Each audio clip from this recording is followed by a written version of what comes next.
সমসাময়িক ফিতনা থেকে বাঁচতে আপনি কি বিয়ে করাটা প্রয়োজন বোধ করছেন? তাহলে দুটো পয়েন্ট নোট করে নিতে পারেন বা আলাদাভাবে মনোযোগ দিয়ে হৃদয়ে গেঁথে নিতে পারেন, কাজে আসবে ইনশাআল্লাহ। 1, বিয়ে আমাদের চরিত্র রক্ষায় সহায়ক হবে যদি আমি অলরেডি আল্লাহকে ভয় করি। চরিত্রকে সংরক্ষণ করতে নিজের সাথে যদি প্রতিনিয়ত যুদ্ধ করি। আবারও বলছি, এটা শুধুমাত্র সহায়ক তাদের জন্য যাদের ঈমান আছে, সাথে আল্লাহর প্রতি সচেতনতা আছে, ভয় আছে। এই ভয় যার আছে সে কিন্তু বিয়ে করতেও ভয় পাবে, কারণ বিয়ের সাথে আছে জীবনসঙ্গীর অজস্র হক আদায়ের ব্যাপার। সেই হক বান্দার হক, আর বান্দার হক আদায়ের গাফিলতির পরিণতি অতি ভয়াবহ।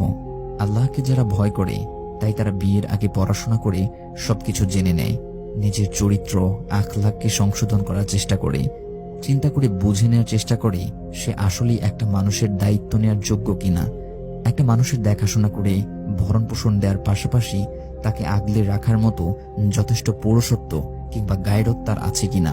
তাই নিজেকে প্রশ্ন করুন, আপনি কি আল্লাহকে যথেষ্ট পরিমাণ ভয় করেন? রাতের অন্ধকারে একাকী যখন থাকেন তখন কি আল্লাহ আপনাকে দেখছেন? এই কথাটা অন্তরে নাড়া দেয়। 2, আল্লাহর উপর ভরসা করা, পুরোপুরি আস্থা রাখা ওনার জ্ঞান আর প্রজ্ঞা ভিত্তিক সিদ্ধান্তের উপর। যদি বিয়ে নাও হয় সেটা নিয়ে হতাশা থাকবে না, পরম সন্তুষ্টি থাকবে, কারণ এই সময় বিয়ে না হওয়াটা কল্যাণময় বলেই তো আমার মালিক আমাকে যোগ্য করে গড়ে তুলতেই পরীক্ষা নিচ্ছেন আমার ধৈর্যের। তাহলে সবর আর সন্তুষ্টির পরীক্ষায় কি আমি ফেল করব? আর যদি বিয়ে হয়ে যায় তবু আলহামদুলিল্লাহ। নিজেকে বারবার মনে করিয়ে দিতে হবে, আমি কি আমার জীবনসঙ্গীর হক আদায় করছি? সব ফেল করছি না তো? জুলুম হচ্ছে না তো তার উপর? আল্লাহকে আরো বেশি ভয় করতে হবে অপরপক্ষের হক আদায়ের ব্যাপারে। আমার নিজের হকের ব্যাপারে ক্ষমা করার মানসিকতা থাকতে হবে। ক্ষমা করার সেই ক্ষমতা প্রয়োগ করার সুযোগ না পেলে, ক্ষমা না করলে নিজের অপরাধগুলোর জন্য আল্লাহর ক্ষমা আপনি কিভাবে আশা করবেন?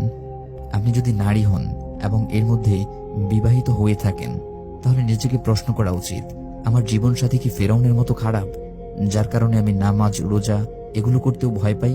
যদি ফেরাউনের মতো খারাপ হয় আর আপনার পরিত্রাণের আর কোনো রাস্তাই না থাকে, তাহলে তো আসিয়া আলাইহিস সালামের মতো এটা আপনার জন্য অপূর্ব সুযোগ জান্নাতে আল্লাহর কাছাকাছি একটা ঘর বানানোর জন্য।